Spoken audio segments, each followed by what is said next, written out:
Bonjour à tous, aujourd'hui nous allons étudier un roman qui s'intitule Autant n'emporte le vent. C'est un roman écrit par Margaret Mitchell et qui est paru en 1936.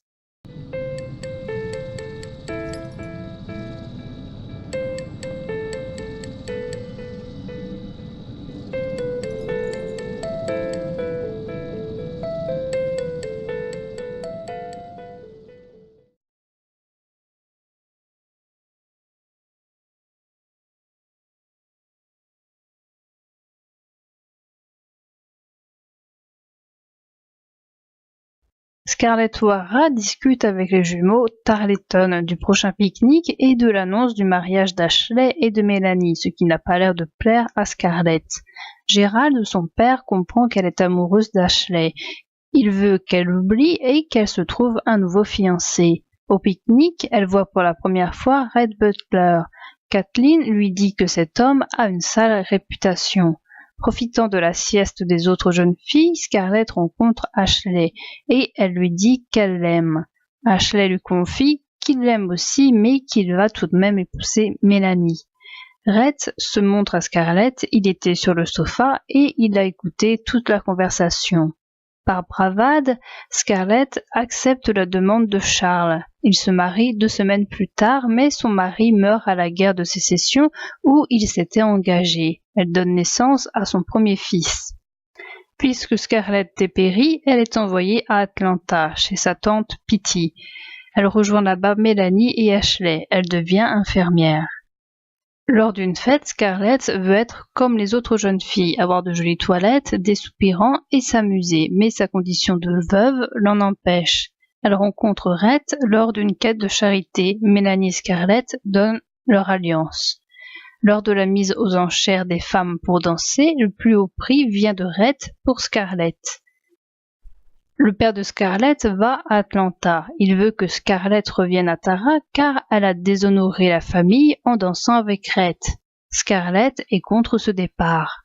Une nuit, Red leur ramène le père ivre. Il s'est fait voler tout son argent. Le père consent à ce que Scarlett reste à Atlanta si elle ne parle pas de cette histoire. Scarlett reste persuadée qu'Ashley aurait dû se marier avec elle. Elle intercepte les lettres d'Ashley à Mélanie pour les lire. Red rend souvent visite à la tante Pitty et en profite pour voir Scarlett, ce qui la met en colère. Red a mauvaise réputation dans la ville. On le dit homme à femme, il aurait été chassé de chez lui à 20 ans. On fait des suppositions sur sa fortune. Red dit ses véritables pensées sur la guerre, ce qui lui attire les foudres de la ville. Un jour, Red revient d'un de ses voyages avec un chapeau qui plaît à Scarlett. Dans un premier temps, Scarlett pense de lui refuser, mais elle est tellement coquette qu'elle finit par accepter. Mélanie arrive en pleurant. On lui reproche d'avoir parlé à Belle Watling, la prostituée la plus connue de la ville. Pour ne pas paraître grossière, Mélanie a accepté la conversation. Belle lui a donné de l'argent pour l'hôpital. Mélanie a peur maintenant que l'on parle mal d'elle. Le mouchoir contenant l'argent a les initiales de Red. Scarlett comprend que Red va voir cette prostituée. Au plus fort de la guerre, la liste des morts et des blessés parvient à Atlanta. Scarlett regarde le nom de Wilkes et il n'y est pas, ce qui provoque en elle un soulagement. Pour Noël, Ashley retourne à Atlanta, ce qui enthousiasme Scarlett. Avant qu'il parte de permission, Scarlett lui donne une écharpe en soie. Il lui demande de veiller sur Mélanie. Ils s'embrassent avant qu'Ashley la repousse. Mélanie lui apprend qu'elle est enceinte. Scarlett et Mélanie pensent qu'Ashley est mort quand il est porté disparu et probablement tué. Peu après, elles apprennent qu'il s'est fait prisonnier. Il se trouve dans un camp à très mauvaise réputation. Les Yankees se rapprochent de plus en plus d'Atlanta. Les blessés arrivent en masse dans la ville. La ville est assiégée et reçoit des obus. Quand Red vient voir Scarlett, il lui demande si elle l'aime. Scarlett est émoustillée, mais elle continue d'aimer Ashley. Red répond qu'il ne l'aime pas, mais qu'il est attiré par son caractère, c'est-à-dire son égoïsme et son sens pratique. Elle est pareille que lui. Rhett lui propose qu'elle soit sa maîtresse, ce qui met Scarlett en colère et elle lui dit de ne plus jamais revenir. Scarlett apprend que plusieurs membres de sa famille sont atteints de fièvre typhoïde. Mélanie est sur le point d'accoucher. Scarlett envoie plusieurs fois Prissy pour chercher des médecins, mais ils sont tous pris à s'occuper des blessés de plus en plus nombreux. Scarlett va à la gare chercher le docteur Mead. Le docteur est trop occupé avec l'arrivée des blessés, encore plus pitoyable que les précédents. Scarlett décide d'accoucher Mélanie seule. Mélanie ne meurt pas et le garçon est en vie. Les sudistes font tout exploser avant que les Yankees n'arrivent. Scarlett veut partir de la ville avant que les Yankees arrivent jusqu'à la ville. Elle consent à appeler Rhett. Rhett lui vole un cheval et une charrette. Ils emmènent Mélanie. Avec difficulté, ils arrivent à sortir de la ville qui est en train de s'incendier. Rhett embrasse Scarlett, Scarlett retrouve ses esprits et le repousse. Rhett veut faire la guerre et abandonne Scarlett sur la route. Scarlett fait le reste du chemin toute seule, ce qui est difficile car elle doit s'occuper de Mélanie, de son bébé, de la domestique et de son propre enfant. Scarlett finit par se retrouver à Tara. Elle retrouve son père vieilli, sa mère est morte la veille. Les Yankees ont presque tout emporté dans la maison, presque tous les domestiques ne sont plus là. Quand Scarlett n'était pas là, les Yankees ont établi leur quartier général ici. Son père est devenu fou car il ne croit pas à la mort de sa femme. Scarlett s'aperçoit que la maison des Wilkes a été brûlée. Scarlett dirige toute la maisonnée fermement. Un Yankee vient à la maison. Scarlett le tue d'un coup de pistolet. Mélanie l'aide à cacher le corps avant que le reste de la maisonnée le voie. Scarlett et ses proches se mettent à cueillir le coton. Les Yankees reviennent chez eux. Ils volent ce qu'ils peuvent. Avant leur arrivée, Scarlett et ses proches ont essayé de cacher un maximum de choses et d'animaux. Avant de partir, les Yankees mettent le feu. Scarlett et Mélanie éteignent toutes deux le début de l'incendie. Frank demande à Scarlett la main de Sue Ellen. La guerre finie, Tara doit faire face à un flux de soldats qui veulent revenir chez eux. Ils demandent à dormir ici et à avoir de quoi manger. Tara les accueille. Ashley finit par revenir à Tara. Scarlett apprend qu'elle devra payer plus d'impôts que prévu. Elle n'a pas l'argent. Si elle ne paie pas, les Yankees vont mettre Tara aux enchères. Scarlett veut parler à Ashley. Ils discutent de leur ancien monde qui s'est écroulé. Ashley et Scarlett s'embrassent. Ashley la repousse car il pense à Mélanie et à son fils. Il lui avoue tout de même qu'il l'aime. Pour payer ses impôts, Scarlett pense à se marier avec Rhett car il a beaucoup d'argent. Pour séduire Rhett, elle se fait une nouvelle robe dans les rideaux de sa mère. Scarlett va à Atlanta avec Mama. Elle passe chez tante Pitty qui lui apprend que Rhett est en prison. On l'accuse d'avoir tué un autre homme. Rhett s'est enrichi notamment à cause de l'envolée du cours du coton. Scarlett va voir Rhett le lendemain. Durant un moment, Rhett pense qu'elle a peut-être un peu de tendresse pour lui. Elle lui fait croire que tout va bien à Tara. Une fois qu'il a vu ses mains, il comprend qu'elle a menti et qu'elle a travaillé de ses mains. Scarlett lui avoue la véritable position de Tara et elle lui demande de l'argent. Scarlett lui propose d'être sa maîtresse contre de l'argent. Rhett lui dit qu'il a de l'argent, mais qu'il ne l'a pas sur lui, que cet argent est caché. En sortant, Scarlett rencontre Monsieur Kennedy. Il a profité de la guerre pour ouvrir un magasin. Il a maintenant beaucoup d'argent. Il veut aussi acheter une scierie. Scarlett lui fait croire que Sue Ellen l'abandonne et va épouser un autre homme. Scarlett arrive à se faire épouser par Frank. Scarlett rencontre Butler. D'un commun accord, Rhett l'aide à acheter la scierie. Rhett aura une partie des bénéfices. C'est Scarlett qui dirige les affaires et elle est une très bonne femme d'affaires.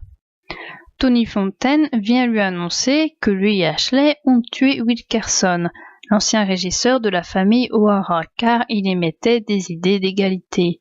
Scarlett tombe enceinte. Elle décide de quitter Atlanta pour aller à Tara.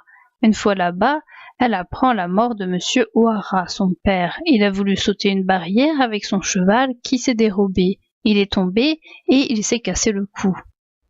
Scarlett amène Ashley et Mélanie avec elle à Atlanta, bien qu'Ashley voulait s'établir au nord. Pour gagner plus d'argent, Scarlett veut louer des forçats pour travailler dans la série. Scarlett accouche d'une fille. Les Yankees essaient de faire passer le droit de vote des esclaves. Scarlett remarque que l'homme qui s'occupe des forçats l'a arnaqué car il détourne l'argent que Scarlett lui a donné pour donner à manger aux forçats qui, eux, meurent de faim et sont battus par leur maître. Sur le chemin du retour de la Syrie, elle se fait agresser par des hommes qui veulent son argent. Sam vient à son secours.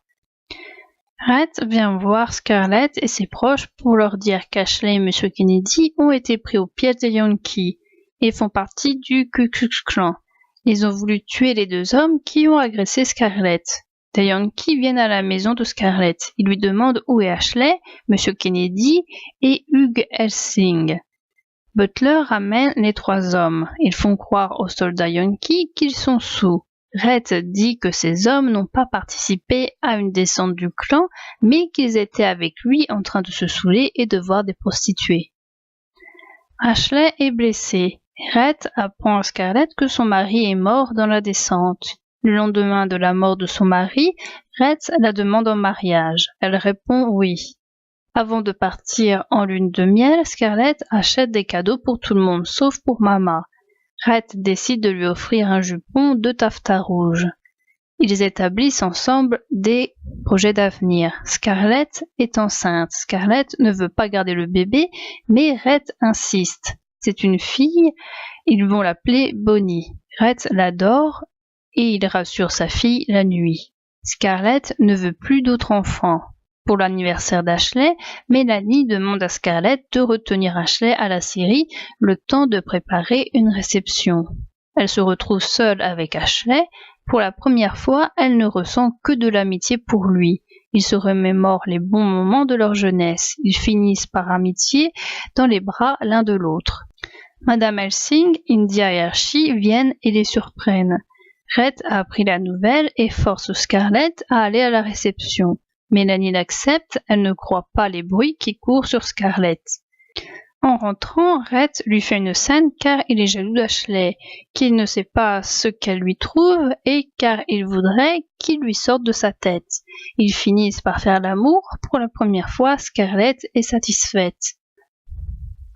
Après, Rhett part 2 jours. À son retour, il apprend à Scarlett qu'il a été chez Belle et que leur relation dure depuis qu'ils font chambre à part. Rhett lui dit que tout est fini entre eux. Il lui dit qu'il consent à divorcer, mais qu'il veut la garde de Bonnie. Il s'en va sur le champ avec Bonnie. Scarlett est le sujet de commérage de la ville. Rhett Butler part pendant 3 mois. Durant ce temps, Scarlett apprend qu'elle est enceinte. Quand Rhett revient, ils se disputent et Scarlett tombe dans l'escalier. Elle est malade longtemps et Rhett a des remords. Scarlett est envoyée à Tara. Rhett dit à Scarlett que par un acte de charité, Ashley a reçu de l'argent et qu'il désire acheter les séries de Scarlett. En fait, c'est Rhett qui lui a envoyé l'argent. Elle vend effectivement les séries à Ashley. Rhett achète un poney à sa fille. Bonnie saute un obstacle, elle tombe et meurt sur le champ. Le couple est brisé. Rhett sombre dans la folie. Rhett et Scarlett s'éloignent tous deux psychologiquement, même s'ils habitent encore sous le même toit. Scarlett est appelée au chevet de Mélanie, qui est mourante. Elle était enceinte et a fait une fausse couche. Scarlett promet à Mélanie de s'occuper de son fils et d'Ashley, et également d'être plus gentille avec Rhett. Mélanie meurt. Ashley se rend compte qu'il n'a fait que désirer Scarlett, mais qu'il aimait Mélanie. Scarlett se rend compte qu'elle ne l'a aimée que par imagination. Scarlett va voir Rhett pour lui dire la révélation de ses sentiments. Scarlett lui confie que ses sentiments sont maintenant éteints. Rhett lui dit qu'il l'aime depuis longtemps, mais qu'il n'a rien pu lui dire car il voyait qu'elle s'amusait des hommes qui semblaient l'apprécier. Rhett décide de partir. Scarlett a 28 ans et Rhett en a 45. Scarlett veut partir pour Tara et reconquérir Rhett.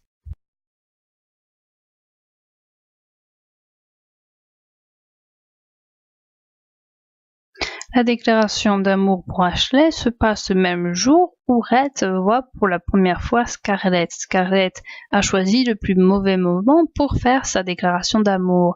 Elle l'a faite juste avant le mariage de Mélanie et d'Ashley, qui est en plus une tradition familiale et convenue depuis longtemps. Sa future femme est dans la maison et elle paraît le connaître depuis longtemps. Alors pourquoi attendre la veille de son mariage pour le lui dire ?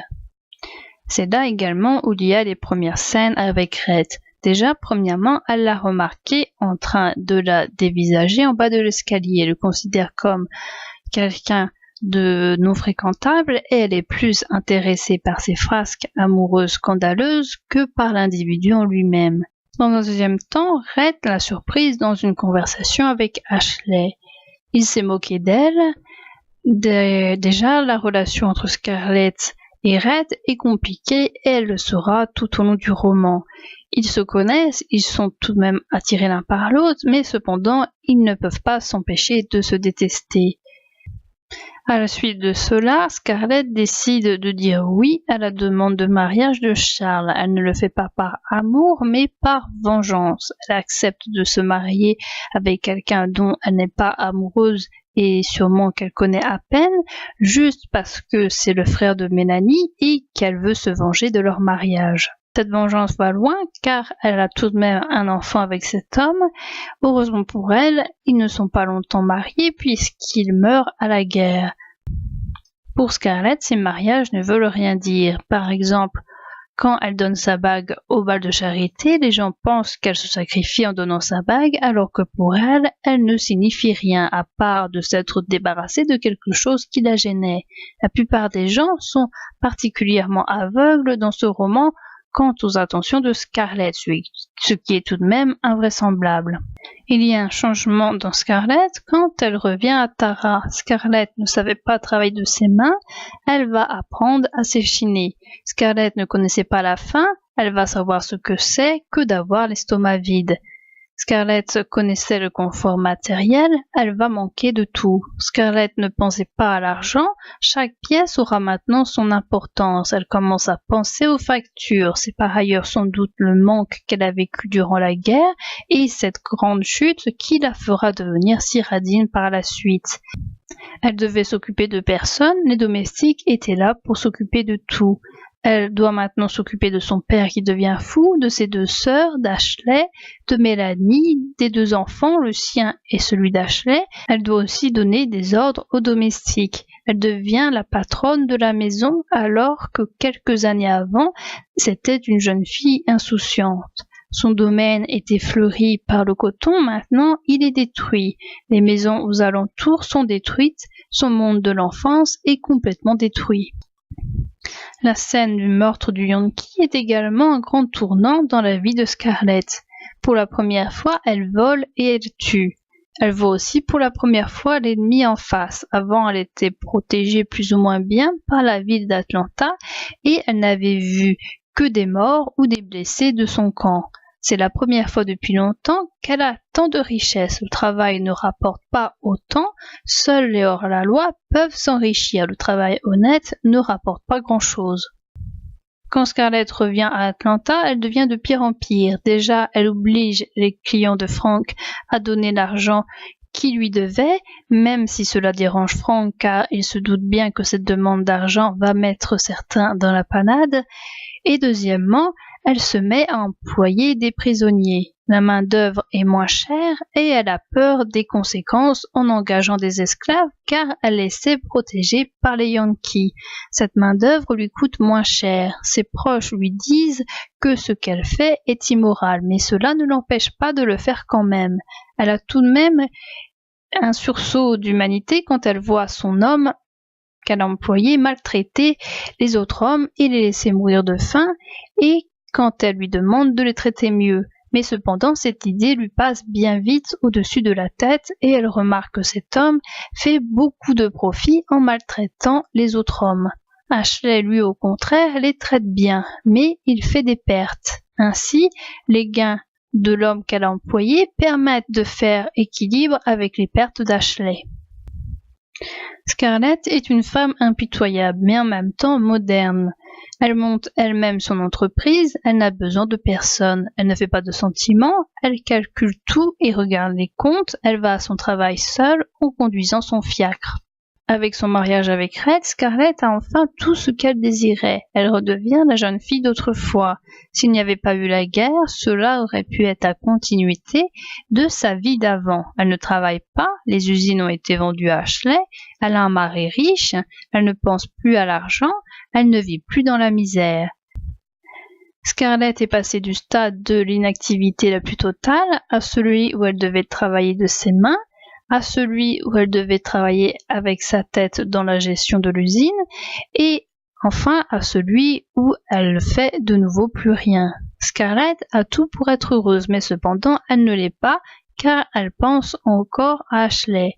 Rien ne fait oublier Ashley à Scarlett, ni l'argent, ni son nouveau mari, ni sa nouvelle maison que Red a fait construire d'après les idées de la femme, ni sa grossesse. Scarlett est toujours obsédée par Ashley. Scarlett ne grandit pas, elle reste bloquée sur ses obsessions de jeune fille. Il faut attendre la mort de Mélanie pour que tout se dévoile aux yeux de Scarlett. C'est-à-dire qu'elle appréciait Mélanie, qu'elle n'a fait que croire qu'elle aimait Ashley et que Red l'aime vraiment et qu'elle l'aime aussi. Nous allons nous intéresser au personnage de Red. Red est quelqu'un de courageux, car il a été forceur de blocus au début de la guerre. Il a participé à la guerre même s'il ne veut pas que quelqu'un le sache.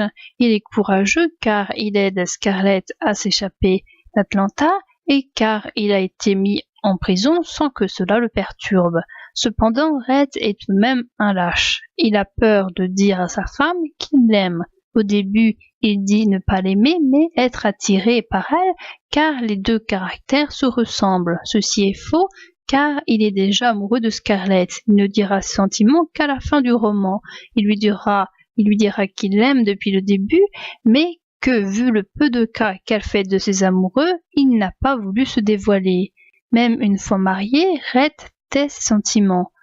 Ce roman traite de l'amour d'un homme qui a attendu tout un roman, c'est-à-dire 12 ans, pour dire à une femme qu'il l'aime.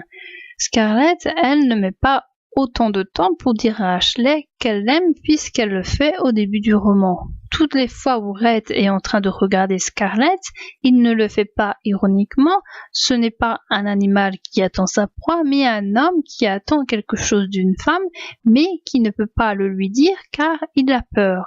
Il sait qu'avec Scarlett, il ne faut pas montrer ses sentiments, il faut être fort, ou du moins sembler être fort, prendre des décisions, prendre la maîtrise des choses pour être digne d'intérêt.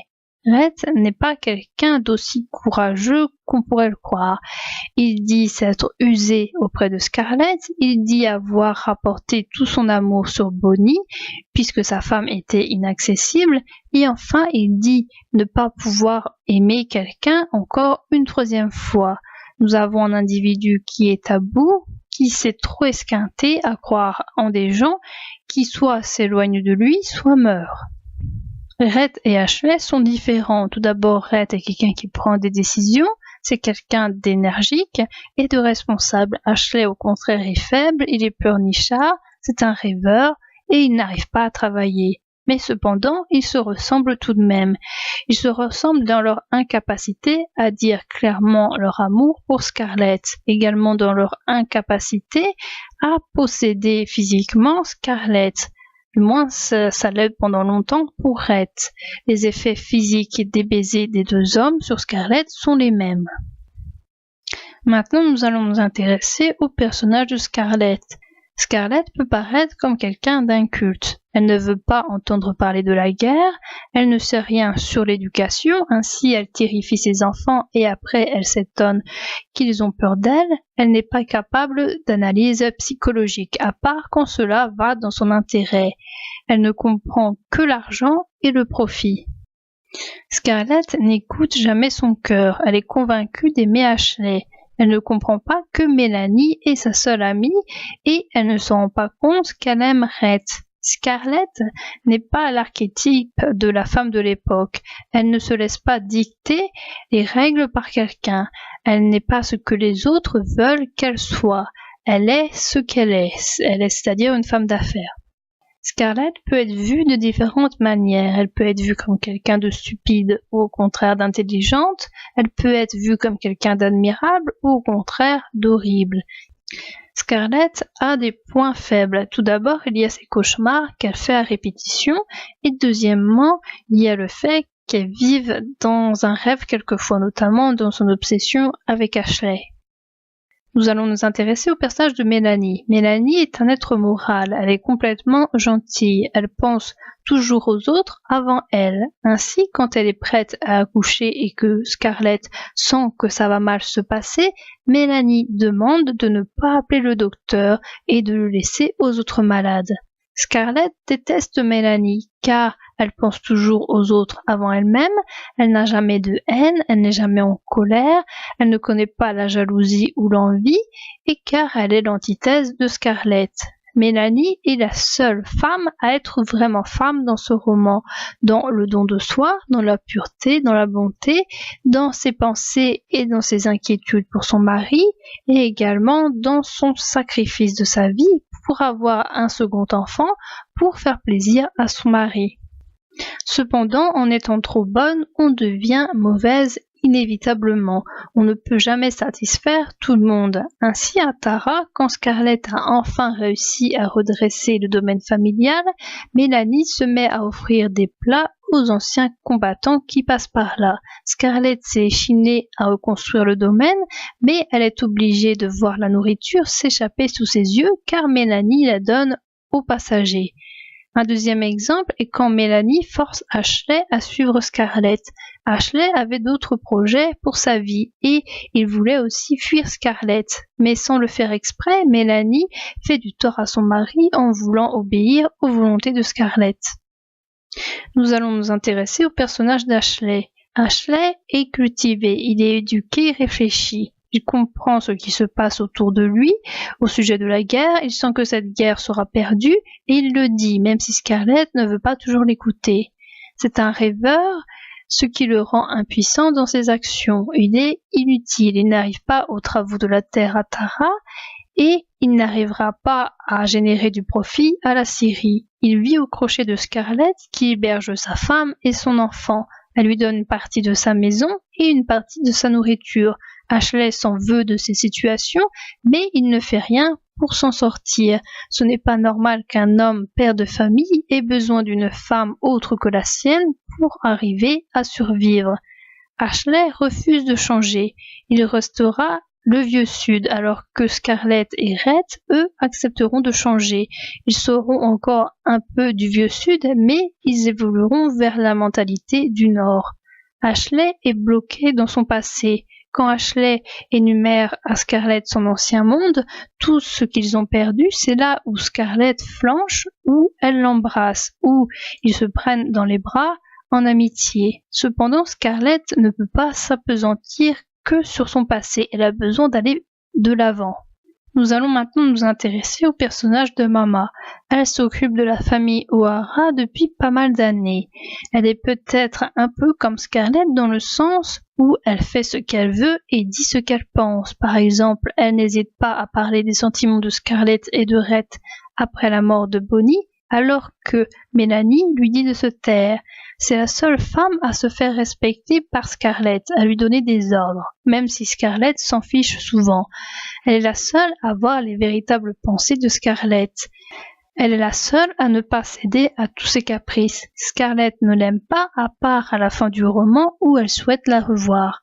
Rhett, par contre, l'aime beaucoup. Il s'aperçoit que c'est le seul être intelligent et raisonnable qu'il a connu. Rhett est par ailleurs le seul à lui faire un cadeau lors de son mariage avec Scarlett. Mama est tout de même un être un peu bizarre. Elle ne manque pas d'intelligence, mais elle n'a l'air de s'intéresser qu'à la famille O'Hara. Elle continue d'être leur domestique, même une fois qu'elle aurait pu ne plus l'être. Pourquoi s'intéresse-t-elle tellement à des personnages qui ne la respectent pas, qui ne font que la servir ? Mama est le personnage type d'esclave du Sud. Elle est esclave, ne cherche pas à s'échapper de sa condition, elle est contente d'être au service de personnes qui ne se soucient pas d'elle. Ce roman est un livre raciste. Les Noirs travaillent pour les Blancs ne sont pas contents qu'on leur attribue le droit de vote, le langage est stéréotypé, les esclaves sont contents de leur sort, ils passent leur vie à bosser, mais ils sont toujours représentés comme feignants et comme lents. À la fin du roman, on se rend compte que tout l'univers de Scarlett est parti avec le vent. Il y a tout d'abord son éducation. Sa mère lui a enseigné de faux principes. Rhett le lui dit, mais Scarlett ne veut pas voir que sa mère a eu tort de l'éduquer ainsi. Son monde du Sud est parti, l'esclavagisme est aboli. Son pays est aussi parti, il n'y a plus de différence entre le Nord et le Sud. Le Nord a pris la possession du Sud. Et surtout, ses sentiments pour Ashley ont fini par partir.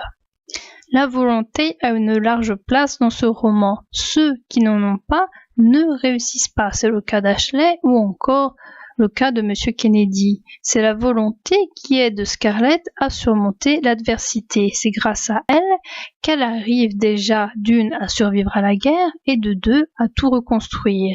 Il y a également la dureté qui sert à combattre l'adversité. Son côté femme dure en affaires et dominant les gens lui permettent de réussir.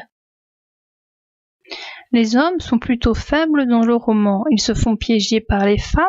Ils sont pour la plupart pas aussi bons en affaires que Scarlett. Scarlett est rusée et elle use de son talent pour manipuler les hommes. Elle est meilleure en affaires que les hommes. Elle dirige le domaine familial ainsi que des scieries et des magasins. Mélanie est également plus forte que certains hommes. Elle est la figure de la bonté, mais elle progresse dans le roman. Ainsi, lors du meurtre du Yankee, elle aide Scarlett à cacher le corps au lieu de la dénoncer ou d'avoir un malaise. C'est elle-même qui a l'idée de fouiller dans les poches du Yankee.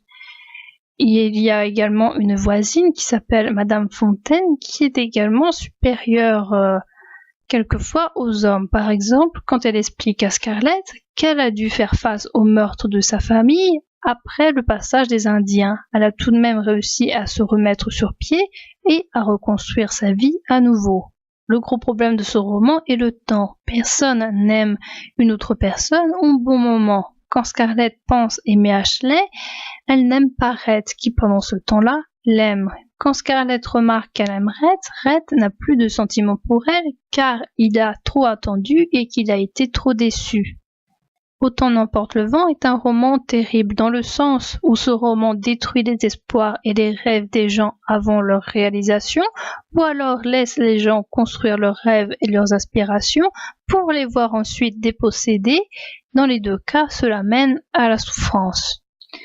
Durant la scène finale, Rhett quitte Scarlett. Scarlett pense qu'elle pourra récupérer Rhett et Scarlett décide de retourner à Tara.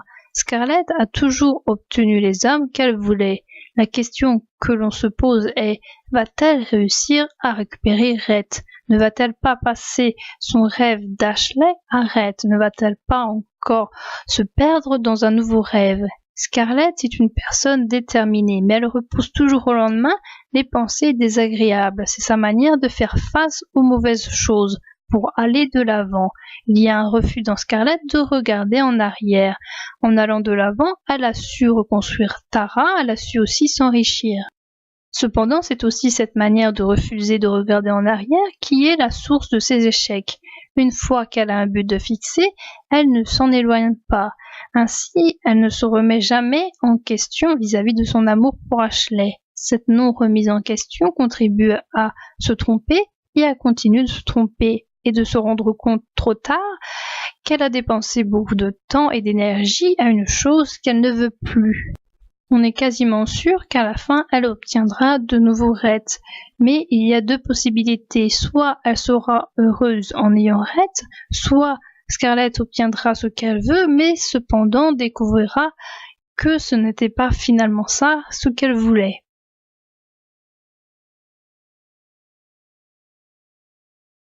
La voix d'Ashley couvrit le bourdonnement de ses oreilles et la plongea dans la plus extrême confusion.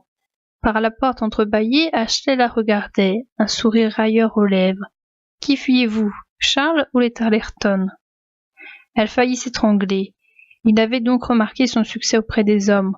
Comme elle le trouvait beau, avec ses yeux brillants qui semblaient ne pas voir combien elle était émue. Elle ne put parler. Mais elle tendit la main et attira Ashley dans la pièce. Il entra intrigué et intéressé.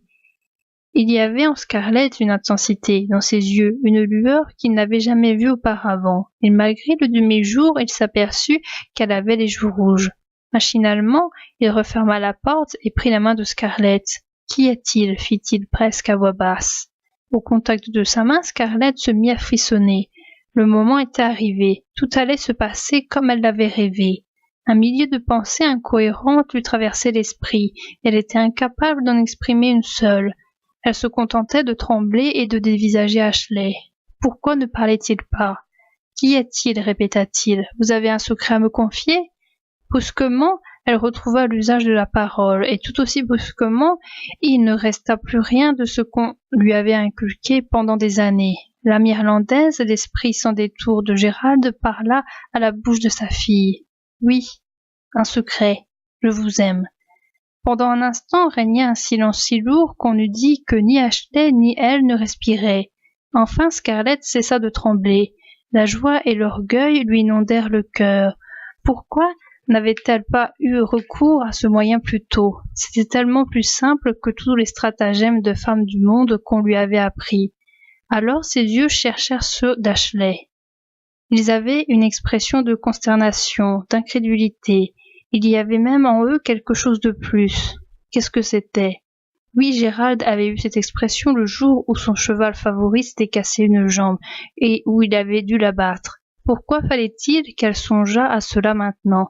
C'était une pensée si bête. Et pourquoi Ashley avait-il l'air si bizarre et ne disait-il rien ? Alors Ashley se couvrit le visage d'une sorte de masque bien étudié et ébaucha un sourire plein de galanterie. Il ne vous suffit donc pas d'avoir séduit tous les autres hommes aujourd'hui, d'avoir moissonné tous les cœurs, dit-il avec sa voix d'autrefois caressante et taquine. Vous voulez qu'il ne vous en manque pas un ? Mais mon cœur vous a toujours appartenu, vous savez, c'est sur lui que vous vous êtes fait les griffes. Quelque chose n'allait pas, ce n'était pas là ce qu'elle avait prévu. Parmi tant d'idées qui dansaient une ronde folle de son esprit, une seule commençait à prendre corps. Elle ne savait pas pourquoi, mais Ashley se comportait comme s'il s'imaginait qu'elle ne faisait que badiner avec lui. Il savait pourtant que ce n'était pas ça. Ashley, dites-moi, vous devez, oh, ne me taquinez pas maintenant, votre cœur m'appartient-il ? Oh oui, cher, je vous. Il lui posa vivement la main sur les lèvres. Il avait abandonné son masque. Il ne faut pas dire ces choses-là, Scarlett. Il ne le faut pas. Vous ne parlez pas sérieusement. Vous vous en voudrez de les avoir prononcées et vous m'en voudrez de les avoir écoutées. Elle rejeta la tête en arrière. Elle se sentait emportée par un courant rapide et chaud. Je ne pourrai jamais vous en vouloir. Je vous dis que je vous aime et je sais que vous m'aimez parce que... Elle s'arrêta. Elle n'avait jamais vu un visage aussi bouleversé. Ashley, vous m'aimez, n'est-ce pas ? Oui, dit-il sourdement, je vous aime. S'il lui avait dit qu'il la détestait, elle n'en eût pas été plus effrayée. Elle lui agrippa le bras, incapable de parler. Scarlett, fit-il, séparons-nous et oublions ce que nous avons prononcé ces mots-là. Non, murmura-t-elle, je ne peux pas. Que voulez-vous dire ? Vous ne voulez pas m'épouser ? Je vais épouser Mélanie, répondit-il. Madame Melly, monsieur Rhett, il est devenu fou. Il ne veut pas qu'on emmène la petite demoiselle. Devenu fou ? Oh maman, ce n'est pas possible. Je mens pas, c'est la pure vérité. Il veut pas qu'on emmène l'enfant. Il a dit ça lui-même, il n'y a pas une heure encore. Mais il ne veut pas, il n'est pas... C'est pour ça que je dis qu'il est devenu fou. Mais voyons... Madame Melly, je vais tout vous raconter. Je devais dire ça à personne, mais vous êtes de la famille et vous êtes la seule à qui je peux dire ça. Je vais tout vous raconter. Vous savez, comme il aimait cet enfant, j'ai jamais vu un homme, blanc ou noir, aimer son enfant comme ça. On a pensé qu'il allait devenir fou tout de suite quand le docteur Mead lui a dit que la petite s'était cassé le cou. Il a pris son fusil et il est sorti, il a tué ce poney. Et Seigneur, j'ai bien eu peur qu'il se tue lui aussi. Moi, je savais plus quoi faire avec Madame Scarlett qui était évanouie et tous les voisins qui étaient là et Monsieur Rhett qui voulait pas lâcher la petite et qui voulait pas me laisser laver sa petite figure, là où elle avait des coupures. Et quand Madame Scarlett, elle est revenue à elle, je me suis dit, Dieu soit béni, ils vont pouvoir se consoler tous les deux. De nouveau, les larmes se mirent à couler sur le visage de maman, qui cette fois ne prit même pas la peine de les sécher. Mais quand elle est revenue, elle est passée dans la véranda où il se tenait avec mademoiselle Bonny dans ses bras, et elle a dit « Donnez-moi mon bébé que vous avez tué ». Oh non, elle n'a pas pu dire cela. Si, madame. C'est bien ça qu'elle a dit. Elle a dit « Vous l'avez tué ». Et j'ai tellement eu de peine pour monsieur Red que je me suis mise à fondre en larmes parce que il avait l'air d'un chien battu. Et j'ai dit « Donnez cet enfant à sa maman. Moi, je veux pas qu'il se passe des choses comme ça devant la petite mademoiselle. » Et je lui ai ôté l'enfant et je l'ai emmené dans sa chambre pour lui laver sa figure. Et je les ai entendus se parler et ce qu'ils disaient, ça m'a glacé le sang. Madame Scarlett, elle appelait assassin pour avoir laissé la petite sauter aussi haut. Et lui disait que Madame Scarlett, elle n'avait jamais aimé Bonny ni aucun des enfants. « Tais-toi, maman, n'en dis pas plus long. Ce n'est pas bien de me raconter cela, » s'écria Mélanie qui s'efforçait de chasser de son esprit l'image évoquée par les paroles de maman. « Je sais bien que je n'ai pas le droit de vous dire tout ça, mais j'ai le cœur trop gros pour savoir ce qu'il faut pas dire. » Alors, monsieur Red, il est allé lui-même chez l'homme qui s'occupe des enterrements, et après, il a remis Bonny dans son lit, qui est dans sa chambre. Et quand Madame Scarlett, elle lui a dit qu'il fallait la mettre dans le salon pour un cercueil, j'ai eu peur que monsieur Red, il tape dessus. Il a dit, elle ne quittera pas sa chambre. Et il s'est tourné vers moi et a dit, maman, vous veillerez à ce qu'elle ne quitte pas d'ici jusqu'à mon retour. Alors il est parti en courant et il a sauté sur son cheval, et il n'est pas entré avant le coucher du soleil. Quand il est entré, j'ai bien vu qu'il avait bu, qu'il avait beaucoup bu, mais comme toujours, il tenait bien la boisson.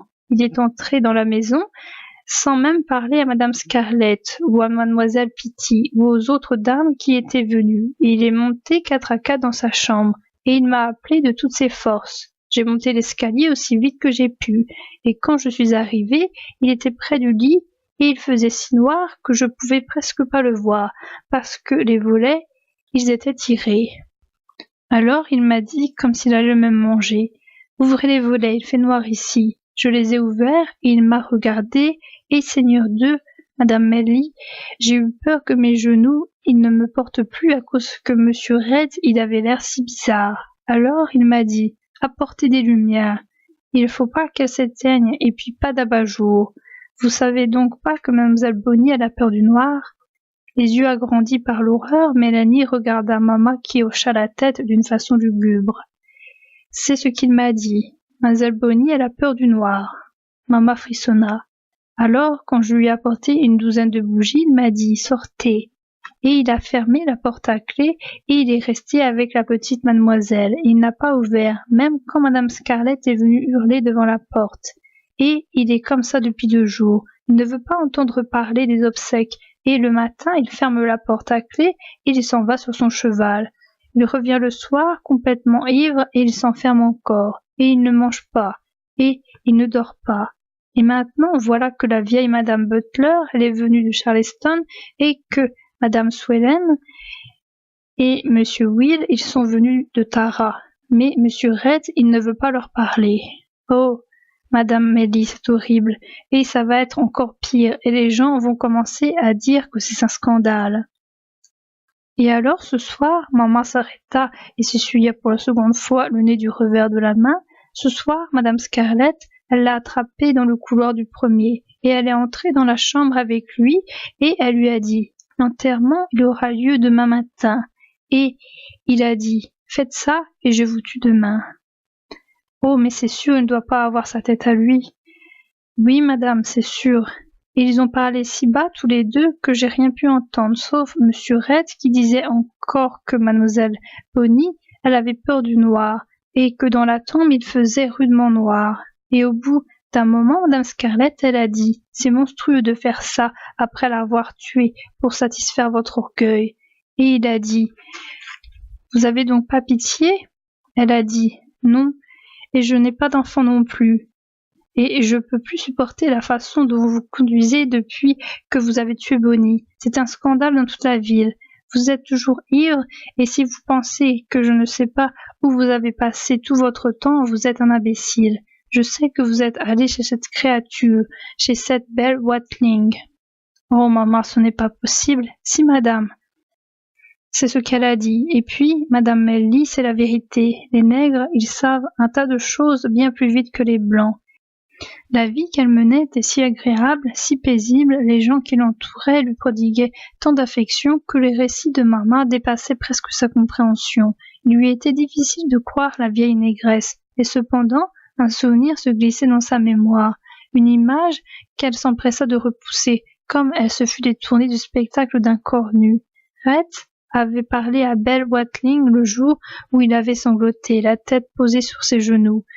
Mais il aimait Scarlett. Elle ne pouvait pas s'être trompée ce jour-là. Et bien sûr, Scarlett l'aimait. Que s'était-il donc passé entre eux? Comment un mari et une femme pouvaient-ils s'entre-déchirer aussi cruellement? Maman reprit son histoire d'un ton brisé. Au bout d'un moment, Madame Scarlett, elle est sortie de la chambre, blanche comme un linge, mais elle avait les dents serrées et elle m'a vue. Et elle m'a dit « L'enterrement, c'est pour demain, maman. » Et elle est passée comme un fantôme. Alors mon cœur, il a chaviré, parce que Madame Scarlett, elle fait toujours ce qu'elle dit, et que Monsieur Rhett, il est comme elle. Et elle a dit qu'il la tuerait si elle faisait ça. Et puis Madame Melly, j'étais encore plus triste parce que j'avais quelque chose sur la conscience qui pesait lourd. Madame Melly, c'est moi qui ai fait peur du noir à la petite. Oh, mais maman, ça n'a pas d'importance, plus maintenant. Oh si, madame, tout le mal, il vient de là. Alors je me suis dit qu'il fallait mieux que je dise ça à Monsieur Rhett, même s'il devait me tuer, parce que, vous comprenez, j'avais ça sur la conscience. Alors je suis vite entrée dans la chambre avant qu'il ferme la porte à clé, et j'ai dit « Monsieur Rhett, je viens ici me confesser. » Alors il s'est tourné vers moi comme un fou, et il a dit « Sortez. » Et Seigneur, j'ai jamais eu si peur. Mais j'ai dit « Je vous en supplie, monsieur Rhett, laissez-moi parler. Si je ne parle pas, ça va me tuer. C'est moi qui ai fait peur du noir à la petite mademoiselle. » Alors, madame Melly, j'ai baissé la tête et j'ai attendu qu'il me tape dessus, mais il n'a pas bougé. Alors j'ai dit « C'était pas par méchanceté, mais monsieur Rhett, cette enfant, elle avait peur de rien. Elle sortait de son lit quand tout le monde il s'était couché, et elle se promenait dans toute la maison pieds nus. Et moi, ça m'ennuyait, parce que j'avais peur qu'elle se fasse mal. Alors je lui ai dit que dans le noir, il y avait des fantômes et des croque-mitaines. Alors, madame Melly, vous savez pas ce qu'il a fait? Il est devenu gentil comme tout, et s'est approché de moi. Il m'a mis la main sur le bras. C'était la première fois qu'il faisait ça. Il m'a dit « Elle était brave, hein?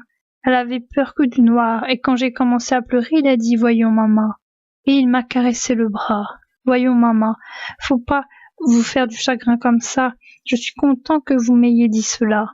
Je sais que vous aimez mademoiselle Bonny, et puisque vous l'aimez, ça ne fait rien.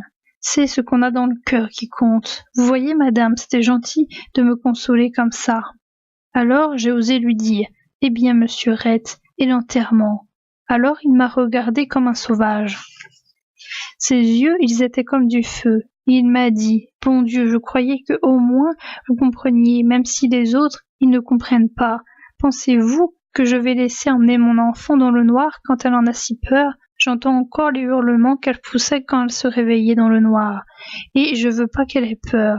Madame Melly, j'ai su ça comme ça, qu'il était devenu fou. Il est ivre, il a besoin de dormir et de manger, quelque chose, mais ce n'est pas tout. Il est complètement fou. Il m'a mise à la porte, et sauf votre respect, il m'a dit « Foutez-moi le camp d'ici ».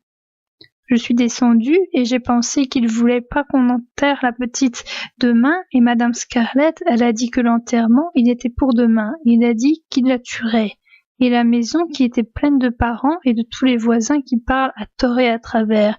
Et moi, j'ai pensé à vous, madame Melly. Faut que vous veniez nous aider. Oh maman, je ne peux pas me mêler de cela. Si vous pouvez pas, qui pourra alors? Mais que puis-je faire, maman? Madame Melly, je sais pas moi, mais vous pouvez faire quelque chose. Vous pouvez aller parler à monsieur Rhett et peut-être qu'il vous écoutera. Il vous aime beaucoup, madame Melly. Vous le savez peut-être pas, mais c'est vrai. J'ai entendu dire souvent que vous étiez la seule grande dame qui connaisse. Mais Mélanie se leva, bouleversée, le cœur serré à la pensée d'affronter Red et de discuter avec un homme que le chagrin avait rendu fou, d'entrer dans la chambre illuminée où gisait le corps de la petite fille qu'elle aimait tant. Que pourrait-elle faire? Que pourrait-elle dire à Red pour adoucir sa peine et le ramener à la raison? Pendant un moment, elle réfléchit, ne sachant quel parti prendre, tandis qu'à travers la porte fermée lui parvenaient les éclats de rire pointus de son fils. Elle ressentit comme un coup de poignard en songeant que son beau pourrait reposer là-haut, son petit corps raidi et froid, son rire joyeux jamais étouffé.